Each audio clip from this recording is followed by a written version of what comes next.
Morning to all. આજના લેક્ચરમાં આપણે સ્ટડી કરશું બોલ વાલ અને બીજા બધા. રેડી? આ જે છે બોલ વાલની આકૃતિ છે, બરાબર? જોઈ લ્યો. આપણે અગાઉ જે ભણી ગયા બધા વાલ એ મુજબ જ અહીંયા પ્લગ આપેલું છે, અહીંયા સ્ટેમ આપેલો છે, અહીંયા સીટ આપેલી છે, પછી અહીંયાથી ફ્લો ઇન થાય અહીંયાથી, બરાબર? પછી આ બોલ જ્યારે ફરે ત્યારે અહીંયાથી ફ્લો બહાર નીકળી જાય. ક્લિયર? એકદમ સિમ્પલ આકૃતિ છે, બરાબર? જોઈ લ્યો બોલ વાલની આકૃતિ. જીટીયુ ની ફાઇનલ પરીક્ષા હશે ત્યારે 3 અથવા 4 માર્ક્સમાં પૂછાઈ શકે. સમજાવો, દોરો અને સમજાવો બોલ વાલ. તો સૌથી પહેલા તમારે આકૃતિ આવી રીતના ડ્રો કરી નાખવાની, જેમાં એક પ્લગ આપેલો છે, એક બોલ જેવું શેપ આપેલો છે. ક્લિયર? સ્ટેમ આપેલું છે, સીટ આપેલી છે, બધી ફ્લો ઇન થાય છે અને ફ્લો આઉટ થાય છે. ચાલો એના વિશે સ્ટેપ બાય સ્ટેપ સમજતા જઈએ. તો આ વાલમાં બોડીની અંદર એક બોલ રાખવામાં આવે છે, આકૃતિમાં દર્શાવેલું છે, બરાબર? બોડીમાં આ વાલમાં જે બોડીની અંદર એક બોલ રાખવામાં આવે છે. હવે આ વાલમાં બોલને આપણે 90 ડિગ્રી ફેરવવામાં આવે ત્યારે વાલ છે એ 100% ઓપન અને ક્લોઝ થાય છે. આ વાલને જ્યારે આપણે 90 ડિગ્રી બોલને ફેરવવામાં આવે ત્યારે વાલ છે એ ચાલુ બંધ એટલે કે ઓપન અને ક્લોઝ થાય છે, બરાબર? હવે આ વાલ ખૂબ જ ટાઈટ રીતે ક્લોઝ થતો હોવાથી લીકેજ ખૂબ જ ઓછું હોય. જે આ વાલ છે એ ખૂબ જ ટાઈટ રીતે એકદમ સીટ અહીંયા જોડેલી છે, જેના લીધે એકદમ ટાઈટ થઈ જાય, જેથી કરીને લીકેજ આમાં ખૂબ જ ઓછું એટલે કે થતું જ નથી, બરાબર? હવે આ વાલ છે લિક્વિડ એપ્લિકેશનમાં વધારે ઉપયોગ થાય છે. લિક્વિડ જે હોય એની એપ્લિકેશનમાં, જે લિક્વિડ આપણે ફ્લો કરવું હોય એના માટે બોલ વાલ વધારે ઉપયોગમાં લેવામાં આવતું હોય છે, બરાબર? લિક્વિડને આપણે જ્યારે ફ્લો કરવું હોય તો એમાં વધારે આ બોલ વાલનો ઉપયોગ થતો હોય છે. બોલ વાલ 1 ઇંચથી 5 ઇંચ સુધીની સાઈઝમાં આપણે મળી રહે. બોલ વાલ છે આપણે 1 ઇંચથી 5 ઇંચની સાઈઝમાં મળી રહેતો હોય છે. અને આ વાલની કિંમત છે એ બીજા બધા વાલ કરતા ખૂબ ઓછી હોય છે, એટલે કે સસ્તું હોય છે. ક્લિયર? ખ્યાલ પડી ગયો આનું કન્સ્ટ્રક્શન અને વર્કિંગ? કન્સ્ટ્રક્શનમાં તમારે એવી રીતના લખી નાખવાનું કે આકૃતિમાં બોલ વાલ દર્શાવેલો છે, જેમાં બોલ વાલ સાથે પ્લગ જોડેલો છે, પછી સીટ જોડેલી છે, પછી એક સ્ટેમ આપેલું છે ફેરવવા માટે બોલ વાલને, બરાબર? સ્ટેમ જ્યારે ફેરવશો એની સાથે બોલ ફરશે અને જે છે એ ફ્લો પછી ત્યાંથી નીકળી અને અહીંયાથી બહાર આવી જશે, બરાબર? પછી વર્કિંગ જોઈ લઈએ તો આ વાલ બોડીની અંદર એક બોલ રાખવામાં આવે છે, એમાં બોલને 90 ડિગ્રી ફેરવવામાં આવે ત્યારે વાલ 100% ઓપન ક્લોઝ થાય છે. અને આ વાલ ખૂબ જ ટાઈટ રીતે ક્લોઝ થતો હોવાથી એમાં લીકેજ ઓછું થાય છે.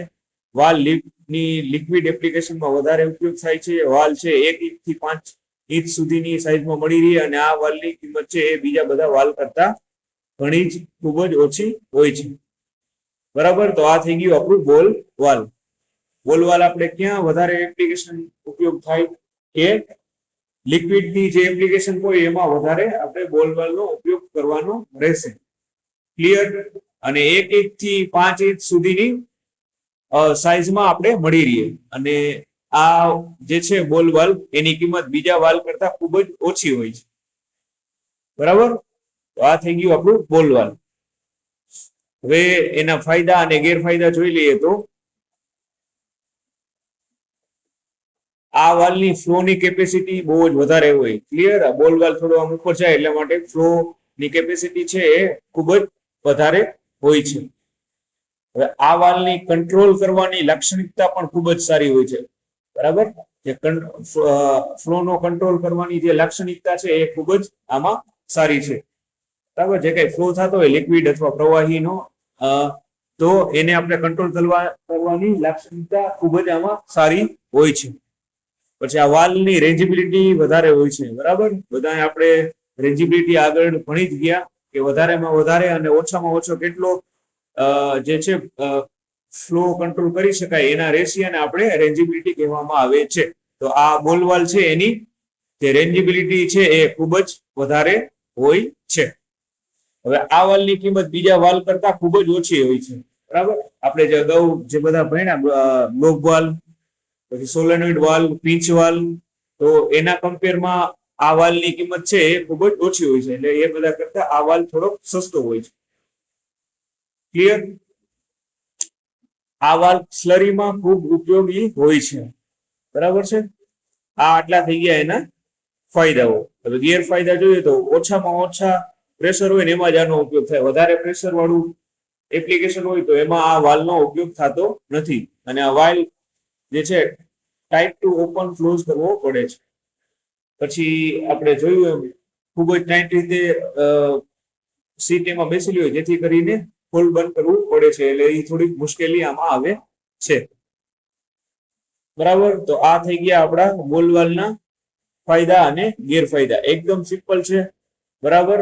આકૃતિ ડ્રો કરી લેવાની, એના વિશે લખતું જવાનું અને એના ફાયદા અને ગેરફાયદા અને એની એપ્લિકેશન આપણે જોઈએ. લિક્વિડ એપ્લિકેશનમાં જ બોલ વાલનો વધારે ઉપયોગ થતો હોય છે, બરાબર. જોઈ લ્યો ફાયદાઓ અને ગેરફાયદાઓ.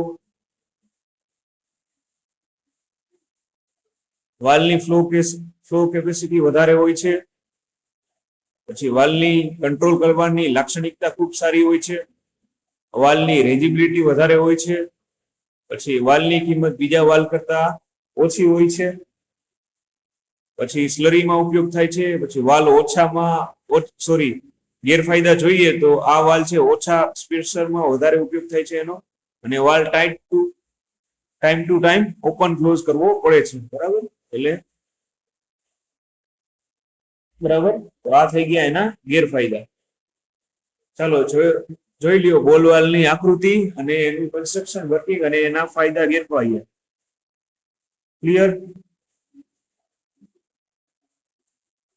બરાબર. આવી રીતે બોલ વાલની આકૃતિ ડ્રો કરવાની અને એના વિશે આપણે એનું વર્ણન કરી નાખવાનું કે આ રીતના બોલ વાલ આખું વર્કિંગ થતું હોય, બરાબર. એક બોલ રાખવામાં આવે છે બોડીની અંદર. પછી એ જે બોલને છે આપણે 90 અંશના ડિગ્રીએ ફેરવવામાં આવે ત્યારે વાલ છે 100% ઓપન ક્લોઝ થાય. અને આ વાલ ખૂબ જ ટાઈટ રીતે ક્લોઝ થતો હોવાથી એમાં લીકેજ પણ ખૂબ જ ઓછું થતું હોય છે. અને વાલ જે છે એ લિક્વિડ એપ્લિકેશનમાં જ વધારે એનો ઉપયોગ થતો હોય છે. પછી વાલ છે 1 ઇંચથી 5 ઇંચ સુધીની સાઈઝમાં આપણને મળી રહે છે. અને વાલ બોલની જે કિંમત છે એ બીજા વાલ કરતા ઘણી ઓછી હોય છે, બરાબર. વ્યવસ્થિત એક વખત જોઈ લ્યો બોલ વાલ.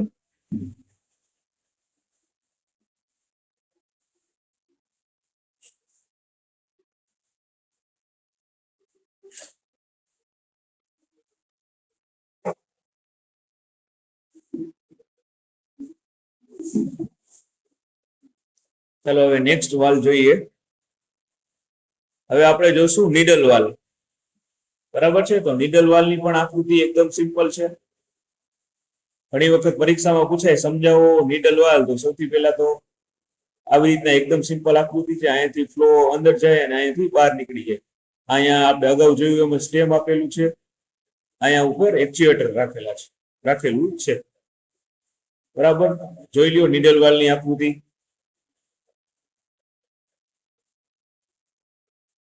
બરાબર. આવી રીતે જ્યારે પરીક્ષામાં પૂછાય ફાઇનલ એક્ઝામમાં GTU ની, તમારે આવી રીતના ડ્રો કરી નાખવાનું હોય નીડલ વાલ. ક્લિયર? એકદમ સિમ્પલ આકૃતિ છે. GTU ની ફાઇનલ પરીક્ષા હોય ત્યારે 3 માર્ક્સમાં કે 4 માર્ક્સમાં પૂછાઈ શકે કે સમજાવો નીડલ વાલ. તો તમારે સૌથી પહેલા તો આ નીડલ વાલની આકૃતિ ડ્રો કરવાની, જેમાં સ્ટેમ આપેલું છે, પ્લગ, ફ્લો, ક્યાંથી ફ્લો અહીંયાથી અંદર જાય છે પછી અહીંયાથી બહાર નીકળે છે, બરાબર. એ દર્શાવેલું છે. ચાલો જોઈ લ્યો વ્યવસ્થિત. અને ખાસ આ જેટલા આપણે વાલ ભણ્યા છે એની આકૃતિ ખાસ ડ્રો કરવાની પ્રેક્ટિસ રાખજો, જેથી કરીને પરીક્ષામાં પૂછાય એટલે આવડી જાય, બરાબર. ડ્રો કરેલું હશે, દોરેલું હશે તો યાદ રહી જશે. ક્લિયર? ખાસ જે આકૃતિ છે એ દોરવાની પ્રેક્ટિસ વધારે કરવાની રહેશે.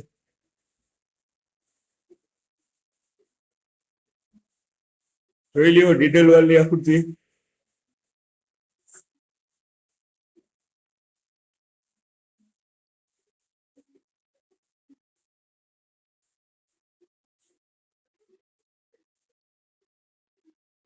બરાબર, નીડલ વાલ ની આકૃતિ જોઈ લ્યો બધા.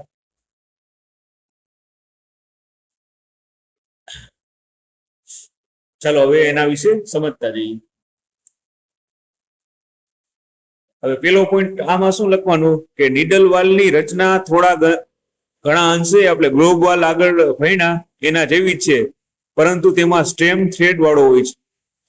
બરાબર, આમાં જે એક આની રચના છે એ આપણે ગ્લોબ વાલ જેવી જ હોય, પણ આમાં એક ડિફરન્સ એ છે કે સ્ટેમ હોય ને એ થોડોક થ્રેડ વાળો હોય. એટલે બરાબર કે જે સ્ટેમ છે એ થોડું એમાં ડેમેજ એટલે થ્રેડ હોય. બરાબર, હવે આ વાલમાં છે સ્ટેમની સાથે હેન્ડલ જોડેલું હોય છે. જ્યારે હેન્ડલને આપણે રોટરી મોશનમાં, રોટરી એટલે બધાને ખબર પડે આપણે સર્કલ રાઉન્ડમાં, એમાં મુવમેન્ટ આપવામાં આવે તો વાલ ઓપન ક્લોઝ થાય છે. બરાબર, નીડલ વાલની સ્ટેમની સાથે આપણે એક હેન્ડલ જોડેલું છે. એ હેન્ડલને આપણે જ્યારે ફેરવી રોટેશન રોટરી મોશનમાં એકદમ ગોળ, તો એ મોશનમાં મુવમેન્ટ આપવામાં આવે ત્યારે જે છે વાલ ઓપન ક્લોઝ થાય છે. બરાબર, સમજાઈ ગયું? હવે આ જે વાલ છે આપણે મેન્યુઅલ ઓપરેટ થાય છે. મેન્યુઅલી એટલે આપણે હાથેથી આ વાલને ઓપરેટ કરી શકીએ. આમાં કઈ એક્સટર્નલ આપણે પાવર સપ્લાય કે એની જરૂર પડતી નથી. આપણે મેન્યુઅલ ઓપરેટ આને કરી શકીએ. પછી આ નીડલ વાલ છે ખૂબ નાની વ્યાસવાળી હોય એની લાઈનમાં ઘણીવાર આનો ઉપયોગ થતો હોય છે. બરાબર, નીડલ વાલ છે ખૂબ નાની વ્યાસવાળી લાઈન હોય એમાં આનો ઉપયોગ થતો હોય છે. હવે આ નીડલ વાલ છે એને ઓપન ક્લોઝ કરવા માટે વધારે ટોર્કની જરૂર પડતી હોય છે. બરાબર, નીડલ વાલને ચાલુ બંધ ખોલ બંધ કરવા માટે જે છે વધારે ટોર્કની આમાં જરૂર પડતી હોય છે. પછી નીડલ વાલ છે નટ બોલ ના સિદ્ધાંત ઉપર કાર્ય કરે છે. બરાબર, આમાં જે નીડલ વાલ છે એ નટ બોલ આપણે એમાં એના સિદ્ધાંત ઉપર કાર્ય કરે છે. બરાબર, નટ બોલ થી આપણે એને ખોલી અને બંધ કરી શકીએ. હવે એના ફાયદા જોઈએ તો નીડલ વાલને ફ્લોને સારી રીતે કંટ્રોલ કરી શકે છે. ફ્લોનો કંટ્રોલ હોય એમાં સારી રીતે કંટ્રોલ થઈ શકે. અને આપણે ઉપર જ જોયું ગેરફાયદા એ છે કે ઓપન ક્લોઝ કરવા માટે વધારે ટોર્કની જરૂર પડતી હોય છે. બરાબર, તો આ થઈ ગયું આપણું નીડલ વાલ. બરાબર, પોઈન્ટ જોઈ લ્યો બધા, એકદમ સિમ્પલ છે આકૃતિ અને એના પોઈન્ટ્સ. કે નીડલ વાલની જે છે રચના આપણે ગ્લોબ વાલ જેવી છે. બરાબર, એમાં સ્ટેમ થ્રેડ વાળો હોય છે. પછી નીડલ વાલમાં સ્ટેમની સાથે હેન્ડલ જોડેલું હોય છે. એ હેન્ડલને આપણે રોટરી મોશનમાં મુવમેન્ટ આપીએ ત્યારે વાલ ઓપન ક્લોઝ થાય છે. પછી આ વાલ છે મેન્યુઅલી પણ ઓપરેટ કરી શકાય છે, થાય છે.